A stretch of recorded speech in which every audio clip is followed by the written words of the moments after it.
Once upon a time, in the heart of the enchanted forest, there lived a young girl named Elara. Elara was no ordinary girl. She had a gift that set her apart from everyone else in her village. She could speak to animals. Her emerald green eyes sparkled with kindness, and her golden hair flowed like a river of sunlight. One crisp autumn morning, as Elara was gathering herbs by the shimmering Lake Lyria, she noticed a peculiar sight. A tiny silver-winged dragon, no larger than a cat, lay injured by the water's edge. Its scales glistened in the sunlight, reflecting a rainbow of colors. Elara's heart swelled with compassion, and she gently approached the creature. "Hello, little one," Elara whispered, kneeling beside the dragon. "What happened to you?" The dragon opened its sapphire eyes and spoke in a voice as soft as the wind. "I am Zephra, a guardian of the forest. I was injured by a dark spell cast by an evil sorcerer named Malakar. He seeks to drain the magic from this land." Elara's eyes widened. She had heard tales of Malakar's cruelty, but she never imagined he would dare to harm a guardian dragon. "Don't worry, Zephra. I will help you." Elara tended to Zephra's wounds with the healing herbs she had collected. As she worked, the dragon told her of an ancient amulet hidden deep within the crystal caves. This amulet held the power to break Malakar's spell and restore balance to the forest. Determined to save her homeland, Elara set out on a quest to find the amulet. Zephra, though weak, insisted on accompanying her.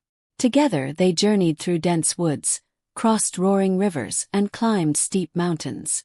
Along the way they encountered various magical creatures, wise owls, mischievous fairies, and noble unicorns, who offered their guidance and assistance. After days of traveling, Elara and Zephra finally reached the entrance to the crystal caves. The air was thick with magic, and the walls glowed with an ethereal light.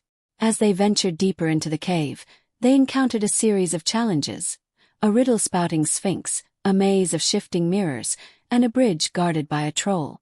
With Zephra's wisdom and Elara's bravery, they overcame each obstacle. At last, they reached the heart of the cave, where the amulet lay atop a pedestal made of pure crystal. The amulet shimmered with an otherworldly light, its power palpable. Just as Elara reached for the amulet, Malakar appeared in a swirl of dark smoke. His eyes blazed with malevolence. "You dare to defy me," he snarled. Elara stood her ground, her heart pounding. "I will not let you harm this forest or its creatures." A fierce battle ensued. Malakar unleashed bolts of dark magic, but Elara and Zephra fought back with all their might. Drawing on the power of the amulet, Elara's courage and Zephra's strength combined into a dazzling display of light. The cave trembled as the two forces clashed. With a final powerful burst of light, Elara and Zephra shattered Malakar's dark spell. The evil sorcerer let out a cry of defeat and vanished into the shadows, never to be seen again. The forest breathed a sigh of relief as the balance of magic was restored. Elara returned the amulet to its pedestal, knowing it would protect the land for generations to come. As Elara and Zephra emerged from the crystal caves, they were greeted by the joyous cheers of the forest's inhabitants. The wise old owl hooted in approval, the fairies danced in the air, and the unicorns bowed their heads in gratitude. From that day on, Elara was known as the guardian of the enchanted forest.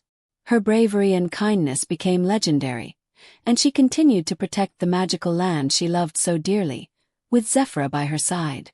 And so, the enchanted forest thrived, a place of wonder and magic, where harmony reigned and adventures awaited those with the courage to seek them.